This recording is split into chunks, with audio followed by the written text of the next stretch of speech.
So can you tell us a little bit more about how you arrive at a mission in life like this to empower others? All of us embark on our journey or find our purpose only when we go through a hardship. So I went through something on my personal front, and that's when I kind of gathered, and this was days before internet was like so common and prominent. So I gathered a lot of support from self-help books. And in one of my roles, I got trained by the Johns Hopkins University on empowering rural women. And it blew my mind that what I had learned, from books is something that you can teach and empower. And since then, and also after the pandemic, I decided that's one thing that I really want to focus on, empowering women for them to take control of their life, to exercise their voice for themselves. You've made personal choices as well. I know, for instance, you wanted to be a mother and you went about an unconventional route to actually do that. Absolutely. So can you tell us a little bit more about that? Because Yes. I think it's super inspiring that you can stand up for what you want and go after what you want. Thank you, Lisa, for asking me this question. Yes, it took me after my personal challenge, I went through a divorce and it took me about 10 years to rebuild myself. I was 40. And then I realized I wanted to be a mom. And then I chose to adopt my daughter as a single mom. So she was 16 months when I got her. She's now going to be 19 and she's the joy of my life. And I used to joke saying that it's easier to bring a baby home than a man. Can you tell us a little bit more about the work that you do, Sudha? Because I think there are many people who say they want to empower others, but there are few that spend their hours actually doing it.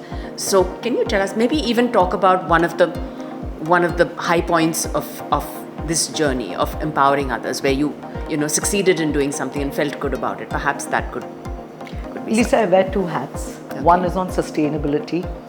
I've spent 25 years of my life in this space, especially working on the areas of energy efficiency and energy access.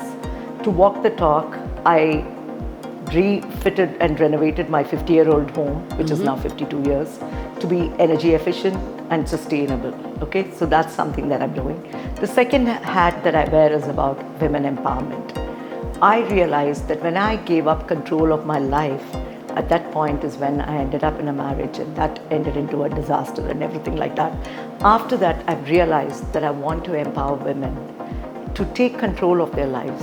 I tell everybody, young and old or in between, that don't ever, women are used to sacrificing themselves, putting others in front of them, whether it's your family or, it could be your husband, brother, son or mother, whatever, you're always taking a back seat.